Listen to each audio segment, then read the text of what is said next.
Michael, we're rolling, thank you. We're on camera. Could we do roll call, please? Yes, sir. Monica Wells is not here. Ava is here. Abby is not here. Dan Cruz is not here. Michael Zaslow. Here. John Timmerman. Here. Joyce Reese. Yes. Bobby Levin. John Hess. Here. John Craig. David Furness. Here. Ruth Dries. Here. Maureen Debigar. Here. Joanne.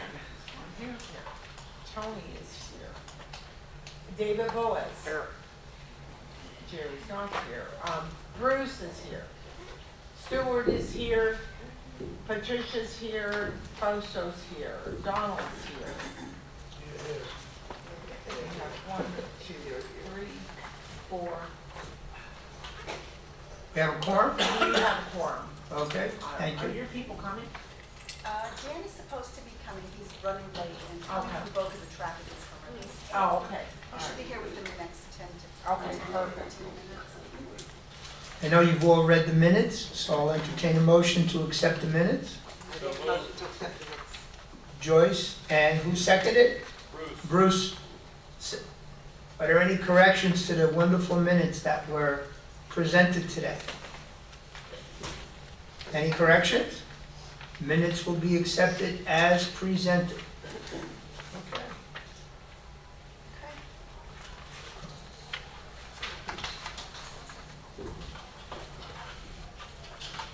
Are we gonna go over financials? No. No? They're Okay. handed out. If you guys have any questions, you can certainly ask Monica next month. What I also have is and I should, let's see. All right, I have a final operations summation of what the committee approved and the numbers that we're at. So everyone remembers that the gross coupon increase was going to be, was 693, and the operations committee approved a total of 771. Once you added in the contractual rent agreement. So I have this, and I should have asked, Maureen, do you mind if I ask you to give this out? I should have given this out as well. Thank you. Sorry, I'm gonna put you to work.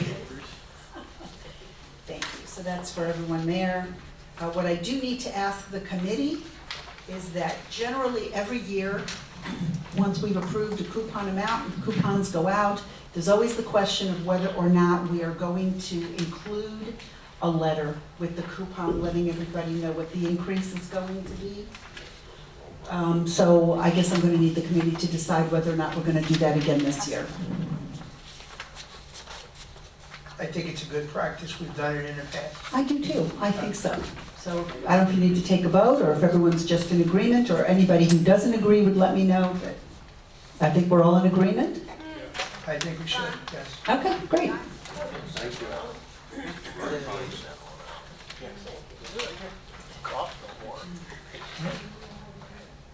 No.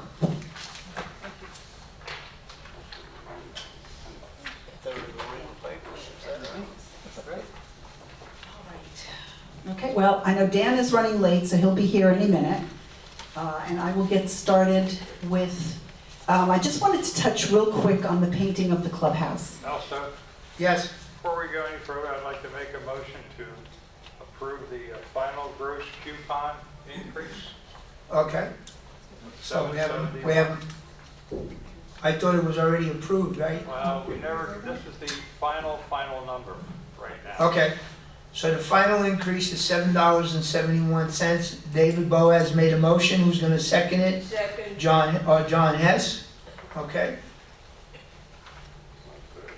So, Question. could you, yes, you have a question, David? No? Are there any questions to that? So we'll call the motion. Could you do a roll call vote, please, to accept the budget increase of $7.71? Okay, Michael Zaslow. Yes. John Timmerman. Yes. Joyce Reese. Yes. Bobby Levin.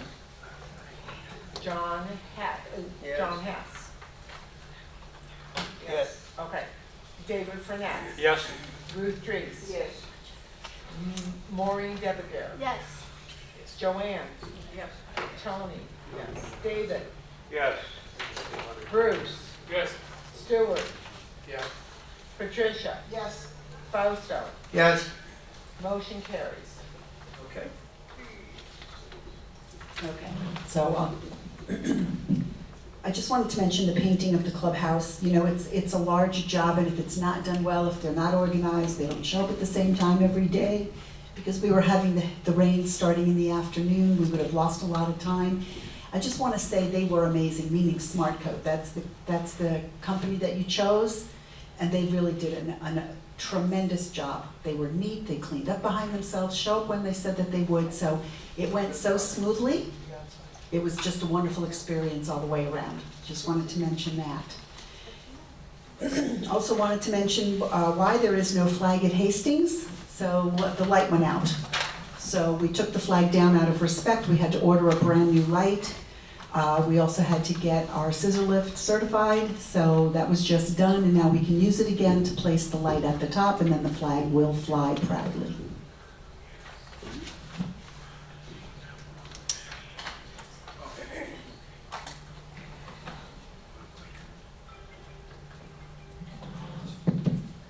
Good afternoon. I just want to bring up a couple of topics. One is we've been investigating into salt chlorinators, okay, for the pools because of Pembroke Boca. The price of tablets are going up. Chlorine is going up.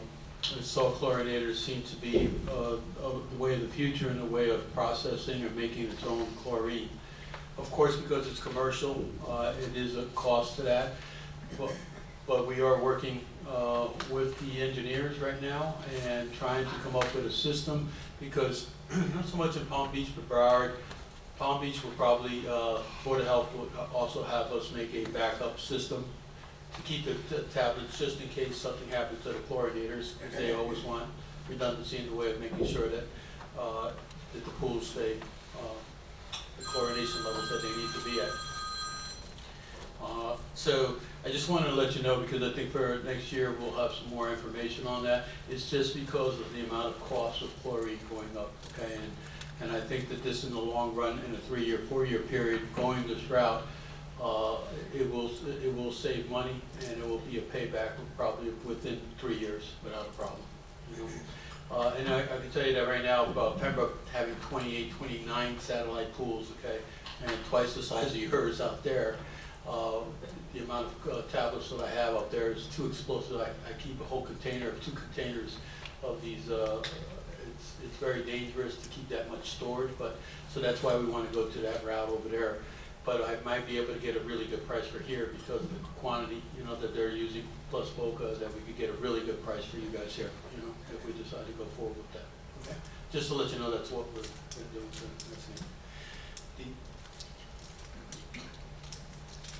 Yeah.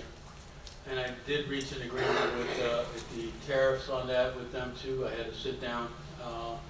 And again, Pembroke is helping you guys out with this because of the quantity that they've used. So they are going to also help us out with at least a discount on the shipping charges also. Tariffs are there because honestly, even though the tablets are made here in the United States, it's the products that they have the products that have to be purchased outside of the state that causes the increase in the pricing, you know. So anyhow, we tried to work it all out. It's hard to change. It's sort of like a controls division. It's if you change out to a different type of control, it's going to cost massive amount of money. You know, so we got to work with them. He's working with us. And again, I think down the road, the chlorinators is going to be the way to go. You know, where you make your own chlorine and just salt in the pools. You know? Okay. There was another topic that I had to bring up. You have a question? Oh, I'm sorry, go ahead. Indoor pool, what kind of chlorine and salt? Is it the same that you use outside as you use inside, or is it a little different strength or something? Yes, I'm pretty sure we don't have salt chlorinator in that. Okay, so in this case here, you do in the indoor pool, because I'm sorry, I have so many different sites that I know this is the only one that does have the chlorinator inside the indoor pool. And yes, that's all, and it's backed up through a chlorine system, or the Beck system, which is the tablets. It's a tablet, so it's backed up with it. Yeah, it's a chemical reaction of basically it's going to solve, going through these cells that would basically give you chlorine. And of course, you'll feel it in your skin. It's a lot different than the ones on the outside, where you'll see it's a lot drier. Your skin is drier from the ones on the outside. With that one's, even though it's using the tablets, the chlorine will make you feel itchy compared to the one in the indoor pool. Yeah, you can tell the difference, yeah. Yeah. I put it in there. Any other questions? I wanted to talk about the indoor pool. There is closures that we were looking about night swimming. Monica's not here, but she did give me a little bit of an insight on the insurance to let you know, okay? Only pertaining to the indoor pool, okay? Until we get certification that we can night swim. And that means that you would have to get engineering, okay, to see if the lighting, which I feel the lighting is probably feasible to do that, but I still have to have the engineering to actually give to the Board of Health. And the Board of Health will come out here after seeing the reports, will look at the pool itself, and then there will be a set hours that will be set for that, which most likely would be 9, 10 o'clock, because we close at 11, we need to clean whatever it is for sanitation. But there is, without an increase in the insurance, okay, and any more details to the insurance, you need to talk to Monica, but that's what I was told, only for the indoor pool. It does not pertain to the outdoor pools. Okay? Okay. And the reason the outdoor pools, there's other things that go into effect because of the code requirements, okay? That they're willing to say that the indoor pool, because of the lighting that stays pretty much all around, but just to let you know, the code is the same for the indoor pool, even though it's no natural light as the outdoor pool. And that's just for legalities and stuff that they set it up that way. And again, I don't go by any other state because Florida is its own thing, okay? And if you want to look this up, there is, anybody uses AI? AI is definitely a good way to look things up, okay? And it'll tell you everything about it, okay?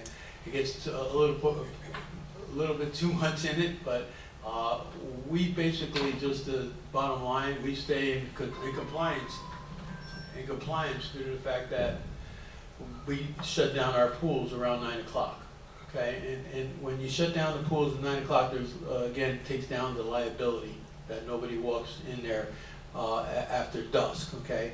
They're not wanting you to use the pool from, as you see in there, from dusk to dawn. But, and there's a half-hour leeway in there that we give, that the state gives, okay? And that also pertains to the 4-foot wet area around the pool, that nobody should be in that location, you know? So this one's being determined here, I apologize.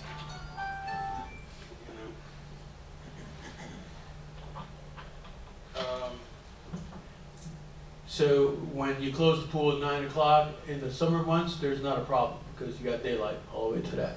The only time that we get a little bit out of a line is when we go to the winter months due to the fact that it gets darker between 5 and 5:30, okay? But we close at 9, so we're not into a problem with the deck. We get into a problem for 3 hours, and our attorneys and everybody else is okay. Because if you just read that law, you know, and now I just got to tell them. I'm in a meeting, so please, thank you. So anyhow, apologies. Understand, so basically the dusk to dawn on the outdoor pools in the winter months, okay? We get a little bit on the compliance because if you read that and go on to AI and you see the pool in the wet deck area, okay? Is what they're pertaining to. But if you want to leave the deck open, okay, there should be a barrier, okay, to isolate it. Now, a lot of people here in the state of Florida don't do it, okay? All we do is tell our security to make sure if they see anybody in that barrier, or the wet area in the pool, they need to get out. And that's how we're rewriting the post orders, making sure that security understands that, and that there'll be signs on the pools, because our attorneys want us to, since you asked us to research, now we upgraded and see the code, the real code, and I'm just really surprised, because I did talk to the Board of Health on this, that they didn't hit us on this, on the proper signage, okay? Where it basically should say no swimming, okay, from dusk to dawn, okay, to include the 4-foot wet deck area, okay? So I just wanted to make you understand the code requirement, and everybody's okay how it's running right now, and we should, to change to go to swimming on the outdoor, that could affect, and that would be a question to ask Monica, could affect, because they did not bring that up, and they didn't want to bring that up, that could affect the insurance. And of course, every pool would have to be engineered, okay? And the engineering costs anywhere between $2,000 to $3,000 just to get a photometrics set. And that doesn't mean that then going back to getting a set of plans if the lighting needed to be upgraded, okay, for the pools, okay? And then when you, with that, you bring that, like I was saying, to the Board of Health. Board of Health will then come out to the pool to take a look at if they say yes to it, you know, to make sure that so it's really up to the Board of Health that would decide that. And normally they do that when you construct a pool, okay, going through there, but, most of the insurance companies that we have talked to, your insurance company here, every one that they have do not have night swimming, you know. Now, if they do it, you know, as long as security's going out there, posting that and saying, get out of there, that's how it's been worked all this time, you know. And you don't see most of these hotels or anything else having barriers around their pools. They'll just close the pools, or if they see somebody, they'll tell you to get out of the pool if the closing hours are closed, you know, going through. I'm just giving you a little, but if you go online, you can find all this information, because I just wanted to make sure, because it was brought here first, and it really spread like a chain reaction through all the other Century Villages. It's almost like somebody communicated and say who wants night swimming, and all the other communities wanted to try this. And when we found out this happened, of course, we had to follow the codes, and that's why you'll see a little bit of expense on some signs that we have to put now and post on, that they want to make sure that we follow the proper language on the pools to make sure that people understand the wet deck area and the pool, okay? And the decks will remain the way they are, you know, how we've been doing it, patrolling by security. Any questions on? Okay. Do we have any updates on the electrical upgrade? As soon as you gave me that approval, Hmm? all right, I'm moving forward now. We just got the approval for the budget, so Okay. I couldn't do anything until I got that approval 100%. But as soon as we get that, I will have the engineers, okay, moving forward with this. I'm just, Because we already got the prices on that, sorry. Okay. You know, for Yeah. engineers and stuff. I just want to jump back to the pools and night swimming and what dusk really means. So if you look on your phones, on your weather app, it'll tell you that sunset today is going to be at 7:07. But if you go on if you ask Siri, what time is dusk? Which is that what it's called? Civil twilight? All right, well, it'll tell you it's 7:30. So that is going to be what security will be checking every day. And that is the time that we will be going by to close the pools, will be actual civil twilight and or dusk. But since the sign says dusk, we're comfortable in doing that because it matches what the county is asking us to do. So I've been fielding a lot of phone calls, and some people are very, very irate.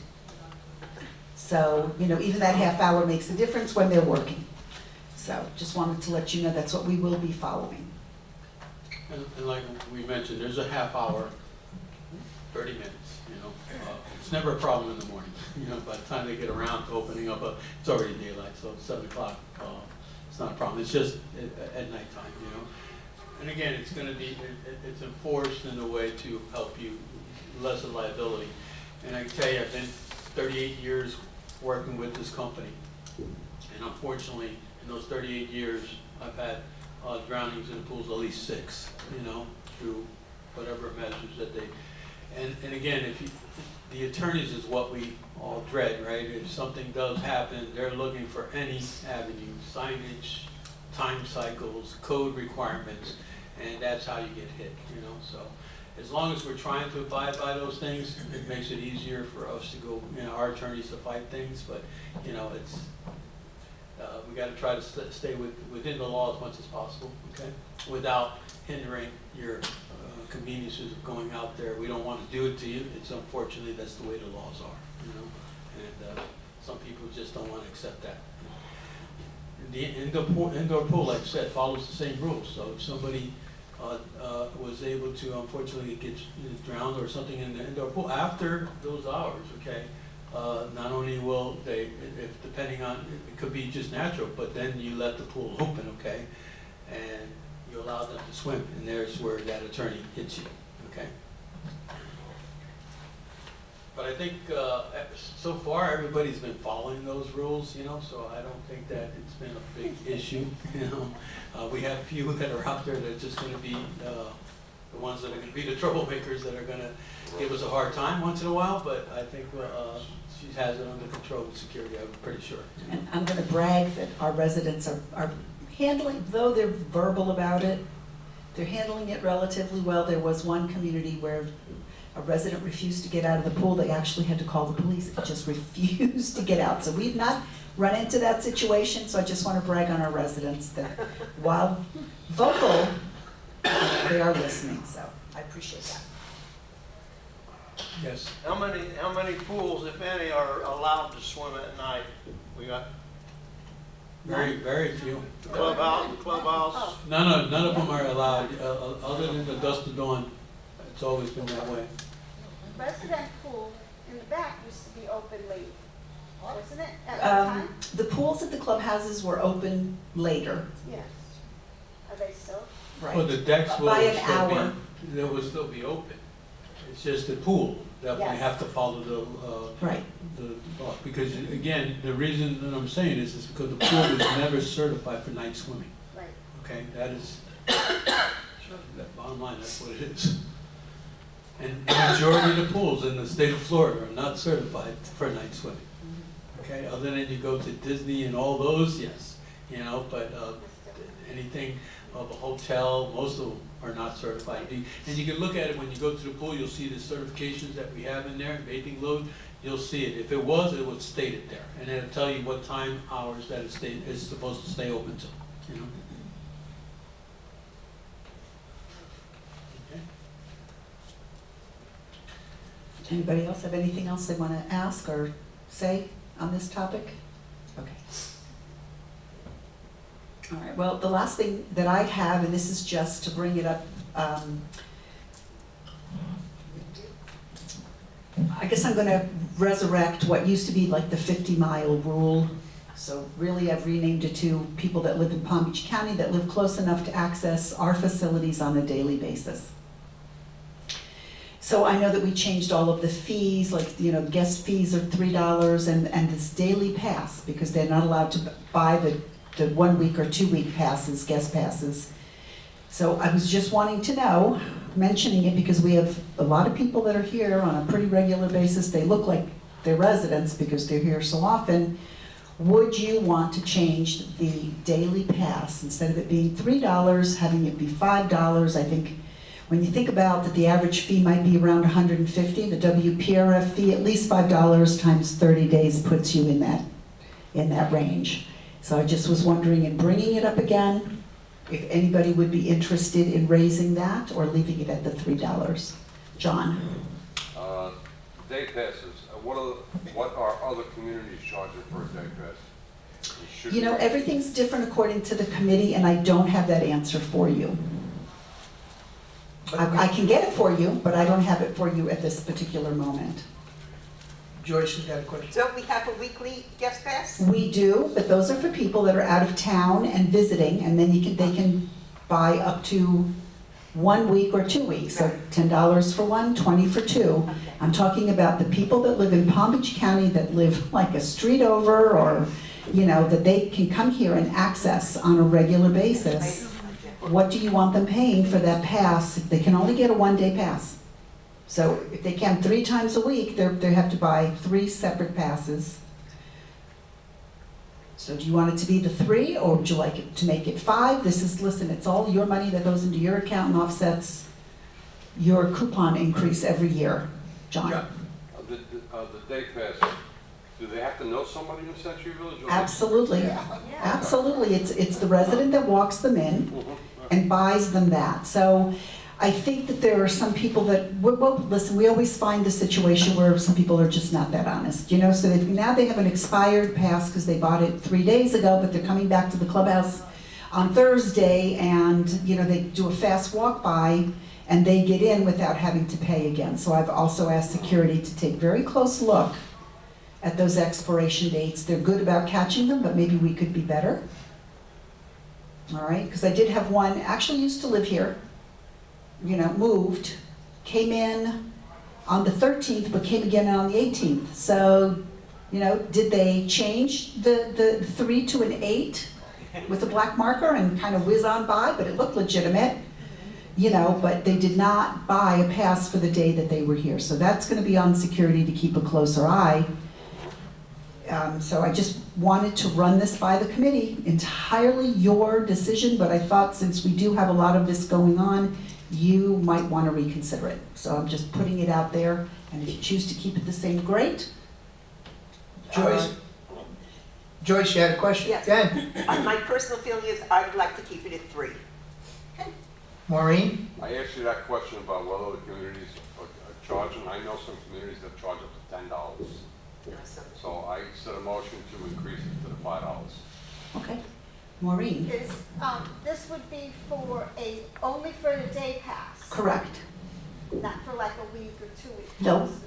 That would stay One 10 and day pass. 20, and your guest pass for coming in that's associated with ticket purchases would remain 3. Everything else would remain the same. It's only the day pass for people who live close enough to access this facility on a daily basis. You know, once somebody puts them on their permanent guest list, they're in. We're talking about access specifically to the recreational facilities. That's all. John, you had your hand up? Yeah, I was gonna ask, what's the difference in preventative maintenance with or without the guest people? So how much difference is there in our expenses? Say nobody comes, our expenses is the same as if 100 people come twice a week. You know, John, I can't quantify that, honestly. There's no way to really know. You know, what we did find out, and I'm sure a lot of people do this, but we have a person that comes in regularly, and, but this person also bragged about and was thrilled about the fact that she can use Century Village as a cut-through because she doesn't like the traffic at the intersection of Haverhill and Okeechobee. So she will come in and drive through the village. How many people are doing that? And there's no way to really stop that.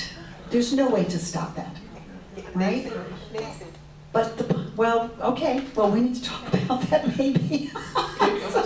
Didn't we try this once before to raise the price to $5 and Well, we did.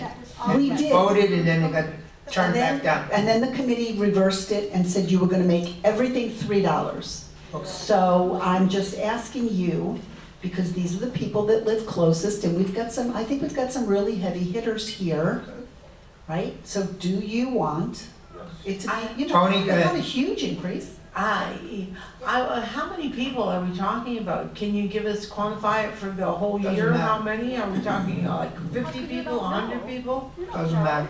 We don't know. Can't quantify You that. don't know. No. Okay, so- Listen, the one thing I can tell you is that there are a lot of people that lived here, and maybe because they wanted their own washer and dryer and garage, they moved to Golden Lakes or Cypress Lakes. That's how close some of these residents are, Yeah, ex-residents, right? So they have plenty of friends to get them in and out. right. I don't even know that this one person who's cutting through sees that for what it is, that she's putting wear and tear on the roads when she shouldn't be doing that. Yeah. But again, it's just a question of you can increase your revenues here, and this is your money.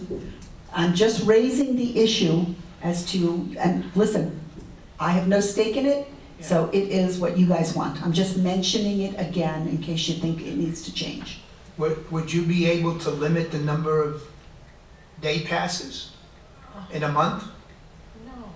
What do you mean? You mean that we would say we would give out, You, 3 in a month, and then you're done, oh, to the same person? to the same person. So, okay, so what that causes is that they will just get somebody else to get them for them, and I already have this going on. So they don't always get the pass from the same It resident. doesn't pass it. It's the same name, though. It's the same The same person. name, yeah. Well, you know, when they come in to get these passes, Right. if the ID office is closed, we put down the name, we write everything on a form. So could we devise a way to try to track that? We could. We could.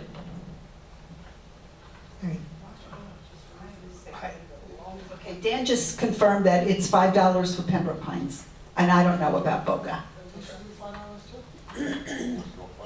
Okay. So do we have a second? Because John did, John made the motion. Do we have a second for that? Rutary seconds it for $5. So this would be only for. Local? Yes.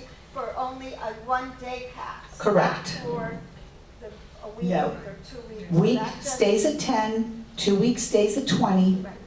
When you buy a ticket, the guest pass, the fee that would be charged for guests will remain 3. Yeah. It's just the day-to-day pass. You have a motion, you have a second. Is there any discussion on it?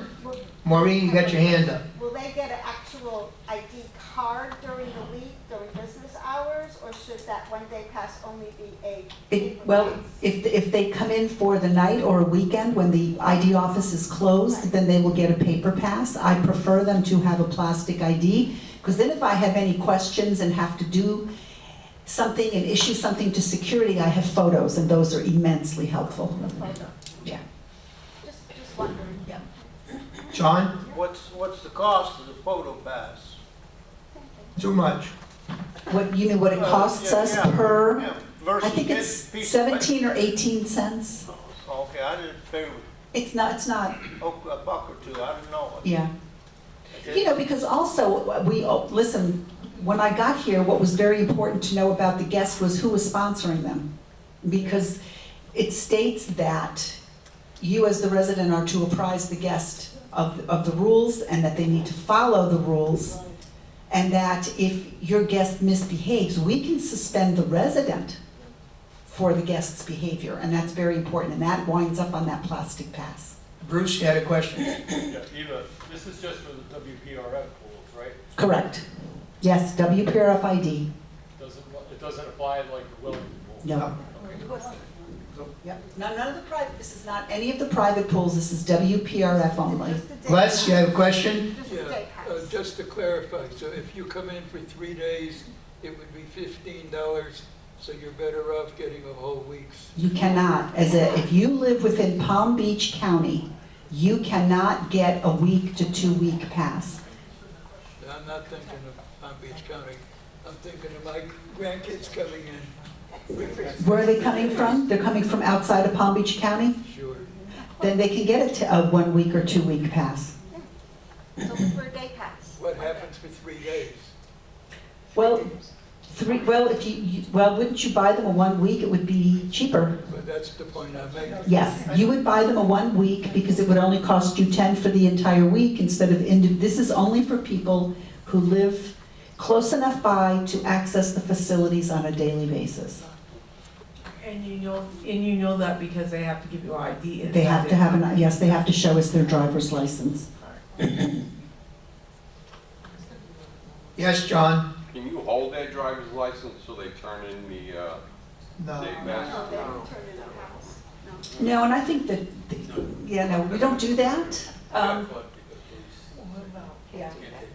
I don't think, we wouldn't want the responsibility. It's something different if a resident, gets an HDMI cable for a meeting here to use the big TV, or, then we'll take their but it's it's not their license, it is their WPRF ID, and then they'll get it back, which belongs to me anyway, right? Well, we put that in the paper, so people know it's on loan, but I don't know how many people read that, and if they actually conceptualize that, because you had something that just happened at the gates with somebody, was it expired? It was expired. Would not let it go to the point where you had to call the police? Yeah, she snatched it back. I rest my, So are we gonna do a 25-mile limit or a 50-mile limit? Because you mentioned both. I think a 25-mile limit. Okay. I don't think we need to go. That's what they did, 50 miles, but I think, even if we kept it to Palm Beach County, but still, we could do 25. Very big. Yeah, Yes, Donald? okay. I thought it was, but I didn't want to say. Eva, the policy of determining who's a quote-unquote local person and who isn't, has the lawyer looked at that? Because I vaguely remember, before I lived here, that when WPRF had that policy, there was a discrimination lawsuit. It was deemed to be discriminatory, or at least purported to be. But that's my question. Has anybody? Take the directive. I don't remember that. Are you talking about to charge more for people that are No, local? talking about we only will give weekly passes or more passes to people who live outside the radius, whatever radius you determine. Has anybody? No. No. Would you rather than take a vote now? You want me to run it? No, I'm just No, we're saying just- that I think there's a little bit of history there. You might want to look into that. I'm going to have to look into that because it's not ringing a bell for me. It wouldn't. David? Oh, okay. Okay. Dave? Yeah, I think that, that's such, I don't see anybody going after us for that little bit of different money, especially, and we're a private facility. Yeah. I put that aside. And in my opinion, we've got a phenomenal facility here. You got Hastings, you've got all of the satellite pools, you've got this beautiful facility. $5 isn't a lot. You can't do anything for $5 anywhere. Right. And you know what, these people aren't paying the regular upkeep that we are. Well, the question that I'm bringing up, that this was already voted on 2 years ago, and 2 months later it was turned down. Yeah. So I don't want to keep voting on the same thing if it's, That was Well, but your committee changes and yes. it's just like I said, this is your money that offsets the Yes. increase to your coupon. And Dan just told me that Boca is $8. They charge $8. Okay. So we have a motion, we have a second. Is there any more discussion on this motion? We have a question. What is your question? I'm calling for the question. Oh, you're calling the question. You're calling for a vote. All right, Tony. All right. Hearing none, we'll take a vote. Michael Zaslow. Yes. Oh, could you repeat the motion, please? Yes. So that everybody knows. To increase the day pass from $3 to $5 for anybody who lives in Palm Beach County at within 25 miles, I guess, is what we're going with. 10 miles or 25? 25. 25. Listen, that's loosely applied. We're not gonna, Okay. All right. John Timmerman, Yes. Joyce Reese. Yes. Bobby's not here, right? John Hess. Yes. John Craig, not here. David Furness. Yes. Ruth Dries. Yes. Maureen Debegar. Yes. Joanne. No. Tony, no. David Boaz. Yes. Bruce. Yes. Stewart, what am I saying? I'm sorry. Yes. Stewart, yes, sorry. Patricia. Yes. Fausto. No. All right, we have 1, 2, 3, They can 4, count. 5, 6, 7, 8, 9, 10, 11, 11 yeses and 3 abstains. Your motion carries. okay. And just as an FYI, Deerfield charges $5. Dan has a connection there still. Just asked. And that is it for me, so. Do we have anything for the good of the order, anything that needs to be brought up at this committee meeting? Yes, Les? Yeah, I want to bring up the grass cutting at the tennis courts. The what? The grass cutting at the tennis courts. Okay. It tends to be in the morning when the players are playing. This morning, because it was very windy, the grass got in a couple of players' eyes as it flies around. Mostly, nobody is playing after 10:30 or 11 o'clock in the morning. And I'm just wondering if that schedule couldn't be changed to make it safer for people, and also the noise is deafening and you can't even hear each other. Yeah, you know, yes. Just want you to know you're not the only one on that line, and I'm chasing them from location to location. They don't want them when we've got our aerobics in the pool. They don't want them here for that. They're here at 8 o'clock in the morning. Where am I supposed to put them so they can start working? So I will see what I can do, and I understand with the windier conditions, how that would fly around. So I will do my best. Okay? I'll entertain a motion to adjourn. I make a motion to adjourn. David made a motion, seconded by Joyce. Michael, turn us off, please. Thank you, everybody.